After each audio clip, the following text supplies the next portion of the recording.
Bom dia, mais uma manhã com Deus, priorizando a palavra de Deus. E nesta manhã do dia 13 de janeiro, nós vamos meditar de Gênesis, do capítulo 40 ao capítulo 42. E que a paz do Senhor encha o teu coração nesta manhã. Vamos continuar falando e aprendendo com as atitudes de José. José agora está na prisão, né? Mais uma vez injustiçado, né? Aos olhos humanos, nós podemos ver quantas injustiças José passou. Primeiro, né, a traição dos seus irmãos, o vendendo aos ismaelitas. Depois, ele foi vendido para a casa de Potifar, né?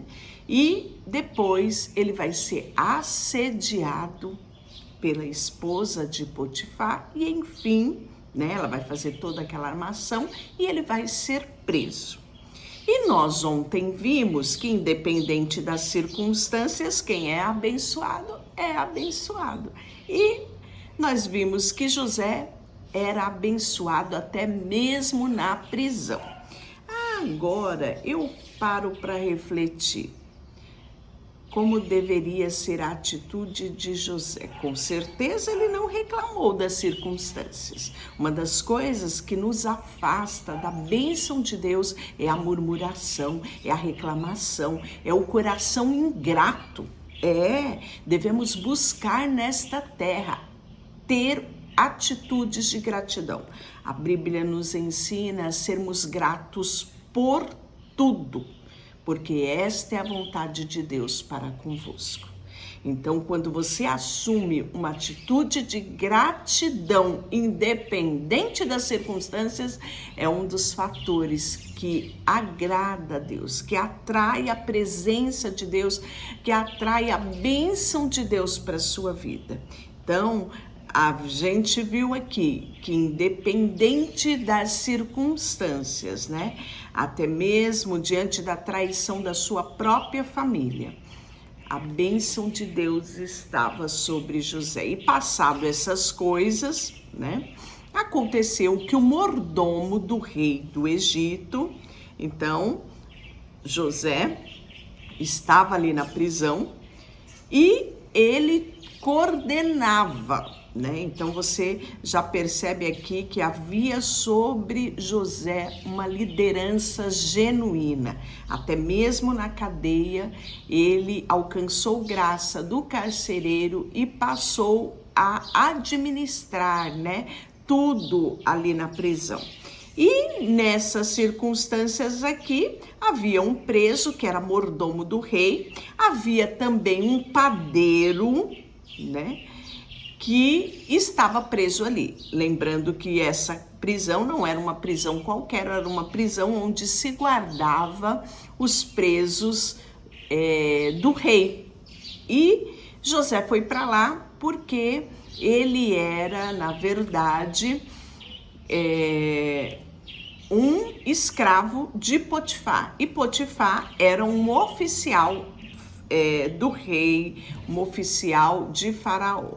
Então, nós vamos ver que o mordomo do rei do Egito e o padeiro ofenderam ao rei do Egito. E indignando-se o faraó contra esses dois oficiais, o copeiro-chefe e o padeiro-chefe, mandou-os para a casa do comandante da guarda, no cárcere onde José estava preso. O comandante da guarda pôs-los a cargo de José, para que os servisse, e por algum tempo estiveram na prisão.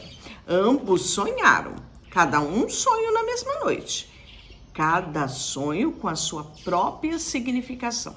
O copeiro e o padeiro do rei do Egito. Vindo a José pela manhã, viu-os e eis que estavam turbados. Então perguntou aos oficiais de Faraó que com ele estava no cárcere na casa do seu senhor. Por que tendes hoje um semblante triste?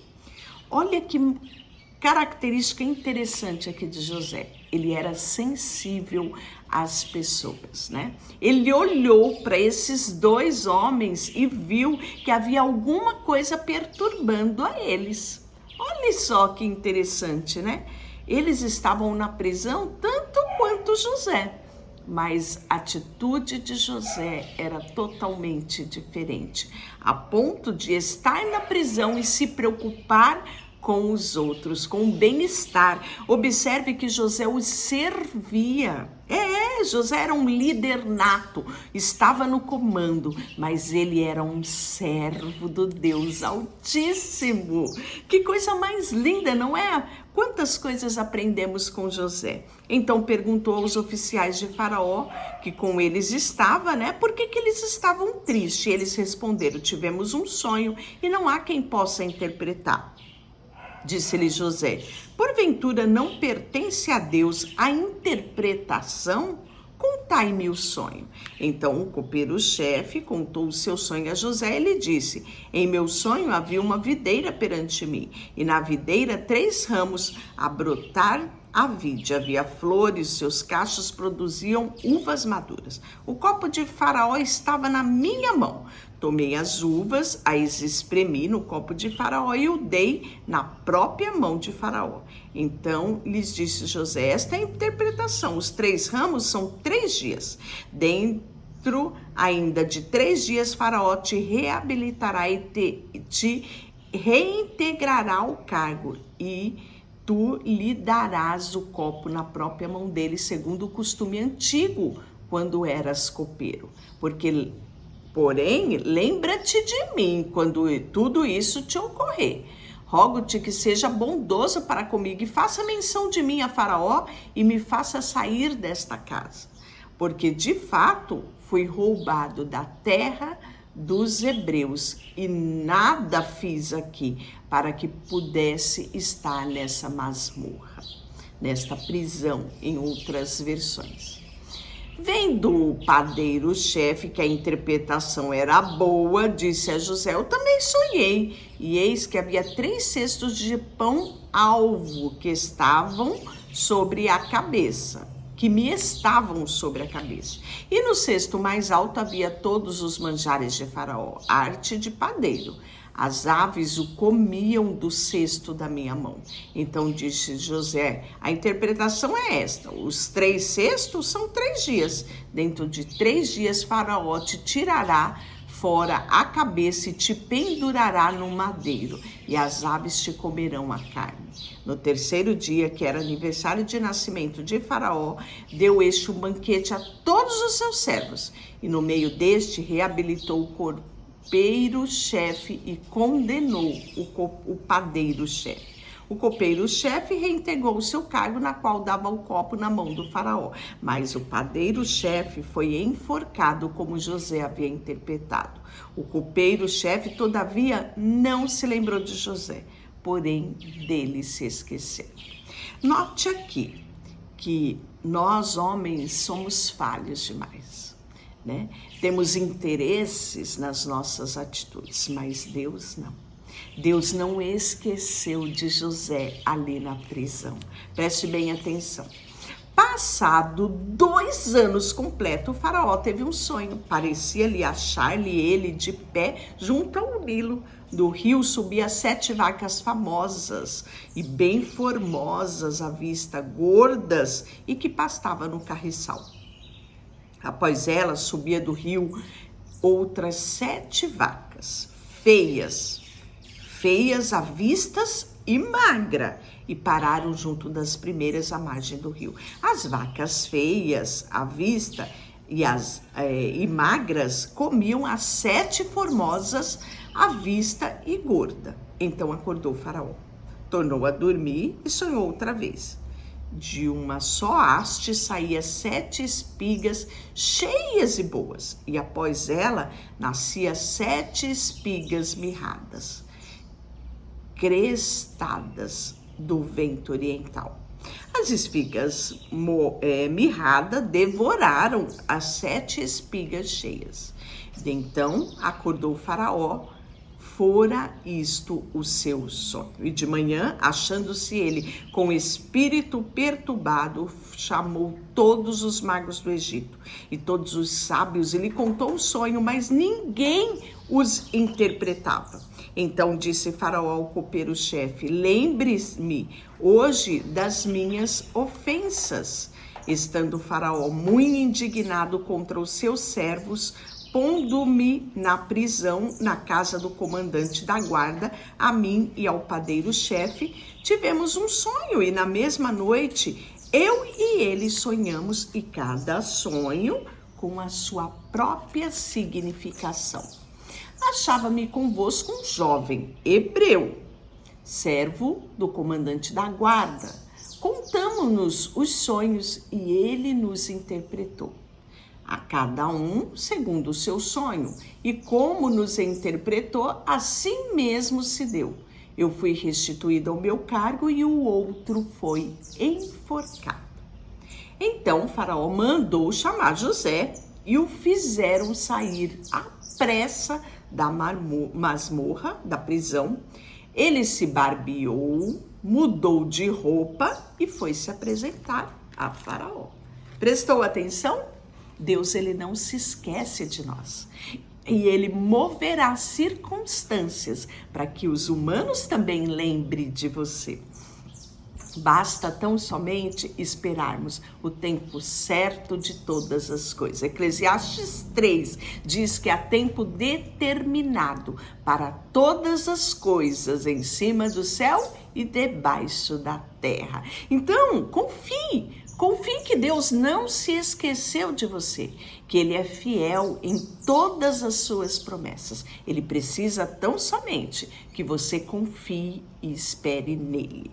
Então mandou o Faraó chamar a José. Respondeu-lhe José: não está isso em mim, mas em Deus. Ele dará resposta favorável a Faraó. Olha só, Jacó, ele fala não dele próprio, mas sim de Deus, não é? Ele não se gaba em si próprio, mas ele reconhece que há um Deus que pode todas as coisas a quem ele serve. Então contou o Faraó a José todo o sonho. E aí ele vai repetir aqui o sonho. No meu sonho estava de pé à margem do Nilo e eis que subia 7 vacas. Aí ele conta a parte das 7 vacas. Depois ele fala que ele, deste sonho, né? Ele dormiu e teve um novo sonho, que foi das 7 espigas boas e das 7 espigas magras, né? Então lhe respondeu José no 25. O sonho de Faraó é apenas um. Deus manifestou-se a Faraó o que há de fazer. Olha só, Faraó não temia a Deus, mas Deus revelou segredos a Faraó. Vai se entendendo aí o mistério de Deus em todas estas coisas. Sabe quem havia entre Faraó e todas essas circunstâncias? Um servo fiel chamado José. E aprove Deus favorecer Faraó por conta de José. Olha só. Então lhe respondeu José: o sonho de Faraó é apenas um, e Deus manifestou a Faraó o que há de fazer. As 7 vacas boas serão 7 anos. As espigas boas também são 7 anos. E o sonho é um só. As 7 magras subiam após as primeiras, que serão os 7 anos depois, bem como as espigas mirradas serão também 7 anos de fome. Esta é a palavra, como acabo de dizer a Faraó, que Deus manifestou a Faraó o que há de fazer na terra, né? Eis aí que vem 7 anos de grande abundância por toda a terra do Egito. Seguir-se-ão 7 anos de fome. Toda aquela abundância será esquecida na terra de Faraó, e a fome consumirá a terra.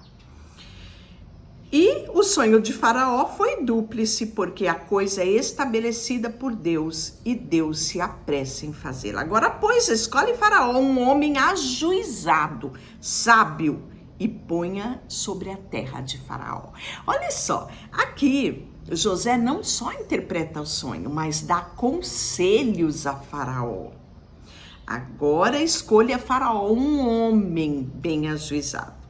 Faça isso, Faraó, e ponha administradores sobre a terra. Tome a 5ª parte dos frutos da terra do Egito nos 7 anos de fartura. Ajunte administradores toda a colheita dos bons anos que virão. Recolha o cereal debaixo do poder de Faraó para mantimento das cidades e o guarde. Assim o mantimento será para abastecer a terra nos 7 anos de fome que haverá no Egito, para que a terra não pereça de fome. Olha só, né? Você vê em cada detalhe um líder nato, um líder com um propósito estabelecido por Deus enviado aqui na terra. E você pensa que isso era só sobre José? Não, é sobre mim e sobre você também. Deus nos capacitou, Deus nos deu talento, Deus nos deu dons, e Ele espera que nós, na nossa trajetória aqui nessa terra, descobramos qual é o nosso propósito, qual é o nosso chamado, o que viemos fazer aqui nessa terra. Não viva a sua vida um dia atrás do outro. Se você ainda não sabe qual é o seu propósito, pergunte ao dono do propósito, pergunte a Deus, pergunte ao Espírito Santo. Não viva aqui nessa terra conforme o tempo humano, mas viva aqui nessa terra segundo o tempo daquele que é eterno e que cumpre todas as coisas e terá prazer em revelar a você os segredos espirituais da sua jornada. A palavra diz que Ele é galardoador daqueles que o buscam e o temem. Vamos continuar aqui, né? E aí nós vamos ver que o conselho foi agradável a Faraó e a todos os oficiais. E disse Faraó aos seus oficiais: acharemos porventura um homem como este, com quem há o Espírito de Deus? Olha o segredo de José. O Espírito de Deus estava sobre José. Sabe qual deve ser o segredo meu e seu? O Espírito de Deus deve estar sobre nós. E se Ele estiver sobre nós, faremos toda a diferença aonde estivermos. E aí, nós vamos ver que disse mais Faraó a José: visto que Deus te fez saber tudo isto, ninguém há tão ajuizado e sábio como tu. Administrarás a minha casa e a tua palavra obedecerá todo o meu povo. Somente no trono eu serei maior que tu. Olha a decisão de Faraó. Potifar também tomou essa decisão. Ele disse que abaixo dele todo o poder era dado a José. Imagine quando Potifar ficou sabendo da decisão de Faraó. Ele deve ter refletido um bocado, não é? Porque ele teve dentro da própria casa este homem abençoado e deixou-se levar pela palavra da sua mulher, que era uma mulher maliciosa, que era uma mulher, né, que não lhe inspirava confiança, uma mulher manipuladora. É isso mesmo. Quantas coisas aprendemos aqui. Olha só. E aí disse mais Faraó a José: vês que eu te faço autoridade sobre toda a terra do Egito? Então tirou Faraó o seu anel de sinete da mão e pôs na mão de José, e fez-lhe vestir roupas de linho fino, e lhe pôs ao pescoço o colar de ouro, e fez-lhe subir ao seu segundo carro, e clamavam diante dele. Inclinai-vos. Deste modo o constituiu sobre toda a terra do Egito. Imagina quem conheceu José lá na prisão, vendo José, né, passear num carro luxuoso de Faraó, com um anel de autoridade, roupa de autoridade. Deve ter ficado: meu Deus, José esteve aqui comigo na prisão, e quantas vezes eu podia ter dado ouvido a ele e não dei? Olha só, vamos continuar. Então, disse ainda Faraó a José: eu sou Faraó, contudo, sem a tua ordem, ninguém levantará a mão ou o pé em toda a terra do Egito. A José chamou Faraó de Zafenate-Paneia e lhe deu por mulher Asenate, filha de Potífera, sacerdote de On, e percorreu José toda a terra do Egito. Era José da idade de 30 anos, quando se apresentou a Faraó, rei do Egito, e andou por toda a terra do Egito. Nos 7 anos de fartura, a terra produziu abundantemente. Juntou José todo o mantimento que houve na terra do Egito durante 7 anos e os guardou em cidades, né? Então, antes de chegar a fome, nasceram os 2 filhos de José, que lhe deu o nome de Asenate, o quais lhe deu, né? Asenate, que era a esposa dele, a filha de Potífera, que era sacerdote de On.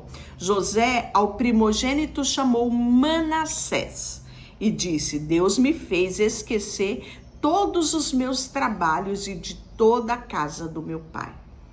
E aqui ele não está falando de esquecer, né? De virar as costas para sua família. Ele está fazendo esquecer o momento de tristeza, né? O momento de opróbrio, a traição, tudo de ruim, né? Ele decidiu esquecer, ele decidiu perdoar.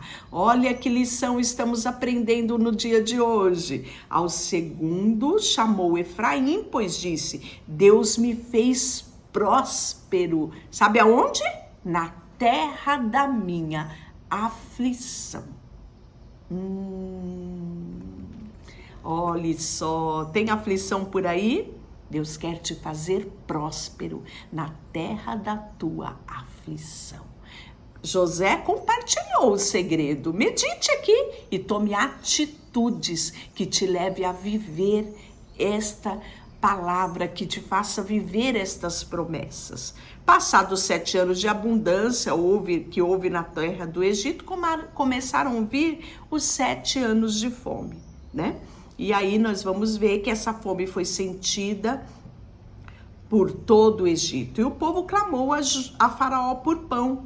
E Faraó dizia aos egípcios: ide a José e ele vos dirá o que fazer, né? E aí José começou a administrar esses recursos ali. Os irmãos de José vão precisar descer à terra do Egito. Porque a fome atingiu toda a circunvizinha, né? Sabedor José, que havia mantimento no Egito, sabedor Jacó, que pediu aos seus filhos: por que estás olhando aí um para o outro? Vamos tomar uma atitude, Jacó disse, né?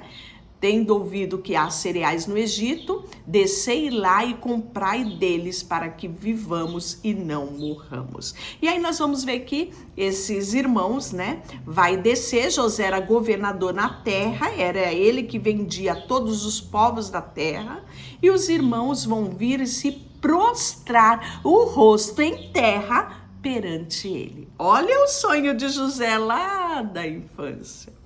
Vendo José os seus irmãos, os reconheceu, porém não se deu a conhecer. E lhe falou asperamente, lhe perguntou de onde vindes, responderam que era da terra de Canaã para comprar mantimento, né? E José reconheceu eles, mas eles não reconheceram a José, né? Lembrou José dos sonhos que tivera a respeito deles. E aí disse para ele: vocês são espiões e vinde ver os pontos fracos da terra, né? José armou ali um cenário, né? Para saber mais, para poder não só dar alimento, mas buscar um pouco mais do que tinha acontecido na sua ausência. E aí eles vão responder, né, com toda a humildade, afinal estavam falando, né, com um homem do Egito, autoridade máxima abaixo de Faraó, né? Então nós vamos ver que os irmãos de José vão falar ali com ele, né? Contar tudo, dizendo que eles eram honestos, né? E que eles vão ser provados por José aqui. É verdade, eles vão ser provados e nós vamos ver que eles vão, devido à fome intensa, precisar voltar novamente ao Egito. Amanhã nós continuaremos essa história. Deixa eu orar por você. Senhor, nesta manhã colocamos diante de Ti o nosso coração, a nossa vida, e queremos sim aprender com José, colocar em prática a Tua palavra. Deixarmos de lado tudo aquilo que nos amarra de vivermos o propósito estabelecido por Ti sobre as nossas vidas. Colocamos diante de Ti tudo o que temos e somos. Em nome de Jesus, amém. Deus te abençoe.